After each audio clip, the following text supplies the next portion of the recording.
खुलुमबाय स्टुडिअ दं आं साजिब बसुमतारी एमपि बिसायख'थिनि उनाव जेरै लावखारफोरा लावथि खर'जों थांखु नायो बेबायदिनो बिपिएफआ नाजासिगोन। बनसुनि गोबां दैदेनगिरिफोरा जान्था नार्जारी आरो जान्था बसुमतारी गोजासो। लाइमुथि आरो खुंग्रिं ओनसोलाव एनडिएफबि थाग्रा एबसु थाग्रा होननानै खाम्फा बरगयारिया थांनाय 17 बोसोराव जेबोखौनो मावाखैमोन। आं बेनिखायनो बुंदों बिपिएफ दोलोखौ खुंग्रिं ओनसोलाव फैनानै प्रमद बर'आ बानायनाय कमिटि नब्लाङाव मेल मिटिं लाफैथों। खुंग्रिं ओनसोलाव फैनानै गावनि बुलेट प्रुफ गारिखौ लानानै जों बानायनाय दालाङाव सालायफैथों आरो खुंग्रिं ओनसोलाव फैनानै जों गोबां लामा दालां इरिगेसन लुफुंनायखौ खाम्फा बरगयारिया जोंनि जानानै पिता हास'फैथों। नाथाय बेफोर गोख्रों बाथ्राया जों बुंनाय नङा। बेफोर बाथ्राखौ रनजित बसुमतारिया बुंदों। मानव गेदेर प्रमद बर' बिथांनि दैदेननायाव गोदोसोनाय हालामखौ बोखांग्रोनायानो गुबै थांखिखा। गतिके लाइमुथि हालाम नैबे जोंनि खुंग्रिं हालाम बेफोर हालामफोरखौ एनडिएफबि एफेक्टेड एनडिएफबि थाग्रा आबसु एरिया होननानैनो थांनाय 17 बोसोराव खाम्फा बरगयारि बिथाङा जेबोखौनो मावखायाखै। दिनै मैया बिथाङा मोनसे बिथांनि स्टेटमेन्ट हगारनाय नुदों आं जों जेबो मावाखै होननानै।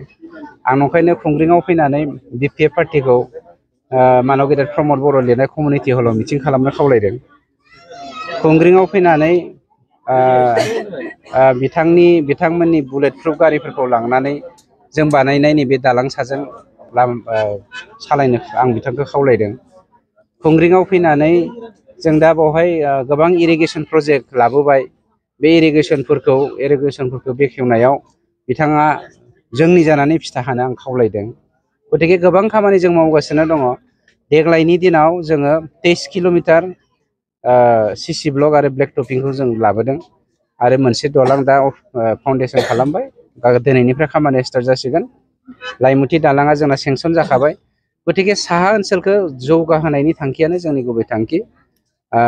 दाखालि बावै बिथाङा होनदों खुनु मेडिकेल साब सेन्टार बानायाखै होननानै। लाइमुथियाव जोङो मेडिकेल साब सेन्टार गायसनहैदों आरो दा मोनसे साब सेन्टार गायसनबावनो आं जायगा नागिरगासिनो दङ।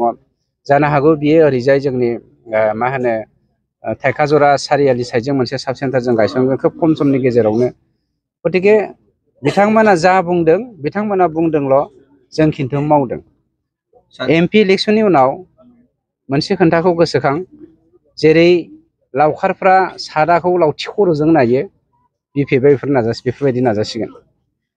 बनसु बिथांमोना जे सरकारनि जे बेनिफिसियारिफोर न' मुलाम्फागिरिफोर बिथांमोननि न' थांनानै लुफुंजायैखौ नायगिदिंनानै ससियेल मिडियाआव भाइरेल खालामबाय थादों। 90% बिपिएफनि समनि खामानिया जायाखैमोन। बनसुनि गोबां दैदेनगिरिफ्राथ'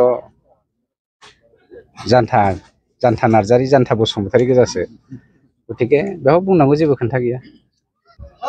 दिनैहाय जोंहा 14 नं चिरां दुवार समष्टिनि सिङाव थानाय नैबे सामफुर दालां, बे दालांखौ दिनैहाय अन्थाइ खाम्फा जे बेखेवनाय बे हाबाफारिया एसे सिगाङाव जोबनानै थांबाय आरो बे अन्थाइ खाम्फाखौ बेखेवनो मोननायाव जोङो खोब गोजोननाय मोनदों आरो जों आसा खालामो बे ओनसोलनि रायजो राजाफ्राबो निस्सय खोब गोजोननायखौ बिथांमोना जोंनो जासिगोन।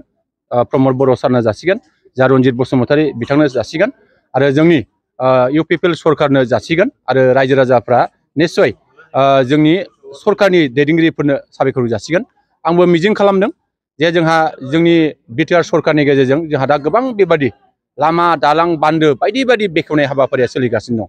दाख्लै बावैहाय जोङो लाइमुथियाव मोनसे मेडिकेल साब सेन्टार जों बेखेवबाय आरो मैयाहाय जोंहा नैबे आइपुवालियाव मोनसे गोलाव मोनसे दालां बेखौ बेखेवखांबाय आरो दिनैहाय जोंहा दहायो जोंनि उग्रु क्लाबनि गेजेरजों उग्रु दंफां राननाय बे हाबाफारियाबो जोबखांबाय आरो एसे सिगाङाव मोनसे जोंहा बुहुरपार खान्थालमारियाव मोनसे लामा बेखौबो जों बेखेवखांबाय आरो नै एसे सिगाङाव नैबे सामफुरनि सायाव जोंहा जे ब्रिज बानायनाय बेखौबो जों बेखेवखांबाय आरो गोबां बेबायदि बेखेवनांगौनि जा हाबाफारिया दिनै जाबोगासिनो दङ आरो जोङो निस्सय रायजो राजानि मोजांनि थाखायनो रायजो राजानि जौगानायनि थाखायनो जों बे खामानिखौ मावगासिनो दङ आरो जों मोनसे समाव जोंहा जोंनि बिटिआरनि जाहा मानव गेदेर प्रमद बर' सारा बुंदोंमोन जे जोङो जोंनि सरकारा जायोबा रायजो राजानि सरकार जागोन, जोंनि सरकारा जायोबा सोलायनायनि सरकार जागोन आरो जोङो जौगानायनि सरकार जों खालामगोन। बे थांखि आरो नोजोरखौ लानानै दिनैहाय जोङो बे हाबाफारिया सोलिगासिनो दङ।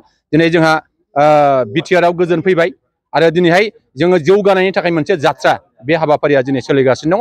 आसा खालामो जों फैबाय थानाय समाव आरो साफ्रोमबो बे ओनसोलाव थानाय गुबुन गुबुन हारि माहारिनि रायजो राजाफोरखौ लानानै जोङो बे ओनसोलखौ जोंहा लुखांनांगौनि थाखाय जों निश्चय जोंहा खामानि मावगासिनो दङ आरो जोङो बड'फा उपेन्द्र ब्रह्मआ जोंनो होलांनाय जे बासोन जे थां आरो थांनानै थानो हो आरो जोङो बुहुमाव बर' हारिखौ गेरेमसा माहारि दानांगौनि थाखाय नैबे खामानिफ्रा मोनफा मोनफा जोंनि थाखाय बिदिन्थि गोनां होननानै आं सानो लुफुंजागोन दालांनि एमाउन्ट आरो बेनि गोलाव लावथाया माबायदि जानो हागौ आंनि दा मिथिनायाव बियो गासै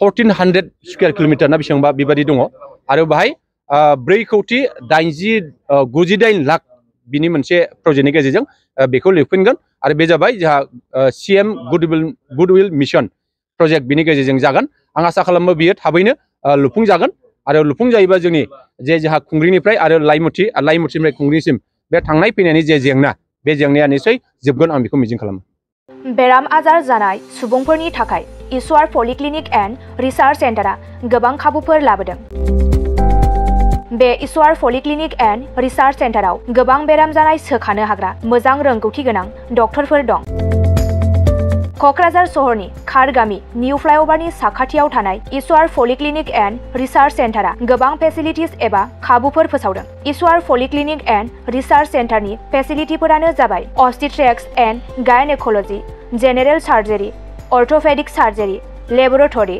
ultrasonography casualty paediatrics pathology pharmacy laparoscopy surgery NICU x-ray आरो ईश्वर पलिक्लिनिक एन्ड रिसार्च सेन्टारा 24 घन्टा जेब्लाबो खुलायै थागोन लांलाय लाबोलायनि एम्बुलेन्सआबो मोजाङै सार्भिस थागोन निखावरि सुबुंफोरनो ईश्वर पलिक्लिनिक एन्ड रिसार्च सेन्टारा रेहाय होनाय जागोन आरो बेराम आजारफोरखौ बे ईश्वर पलिक्लिनिक एन्ड रिसार्च सेन्टाराव मोजाङैनो देहाखौ फाहामथाय लाफैनो हागोन खम बेसेनाव जायखिजाया समावनो अपारेशन खालामनो हानाय जागोन आबुङै खौरां लाहरनो थाखाय 9395024949 जानबुं नाम्बाराव खौरां लाहरनो हागोन आरो इमेल ishwarpoli30june@gmail.com आव जगाजग खालामनो हागोन नमस्कार মই ঈশ্বৰ পলিক্লিনিক ৰিচাৰ্চ চেণ্টাৰৰ সুপাৰিনটেণ্ডেণ্ট ডক্টৰ CK ডিমাৰীয়ে কৈছোঁ আমাৰ এই ঈশ্বৰ পলিক্লিনিক ৰিচাৰ্চ চেণ্টাৰটো কোকৰাঝাৰৰ খাৰগাঁৱৰ ফ্লাইঅভাৰৰ তলতে এইটো নতুনকৈ আবাস স্থাপিত হৈছে এটা নাৰ্ছিং হোম ইয়াতে আমাৰ এই নাৰ্ছিং হোমত বিভিন্ন বিভাগৰ চিকিৎসা কৰা হয় যেনেকৈ অৰ্থ'পেডিক্সৰ আৰু গাইনক'লজি আৰু তাৰপিছতে জেনেৰেল চাৰ্জাৰী আৰু আমাৰ ইয়াতে জেনেৰেল চাৰ্জাৰী হোৱাৰ লগতে লেপাৰস্কোপিক অপাৰেশ্যনো হয় আমাৰ ইয়াতে সুবিধা আছে যেনেকৈ আমাৰ লেবৰেটৰী আছে एक्स-रे सोनोग्राफी এইবিলাক সম্পূৰ্ণ আমি ৰাইজক সাৰ্ভিস দিবৰ কাৰণে যুগুতাইছোঁ ৰাইজ আমাৰ ইয়াতে OPD যেটো মানে বহিৰ্বিভাগৰ ৰোগী চোৱা হয় সেইটো আমাৰ চোৱা হয় তাৰোপৰি দিনে ৰাতি আমাৰ ইয়াতে অপাৰেশ্যন কৰা হয় গোটেইখিনি সুবিধা আপোনালোকে পাব ইয়াৰ উপৰিও যিসকল লোক আৰ্থিকভাৱে তেওঁলোকৰ দুৰ্বল তেওঁলোকক আমি ৰেহাই ৰেটত আমি চিকিৎসা কৰিবৰ কাৰণে যত্ন কৰিম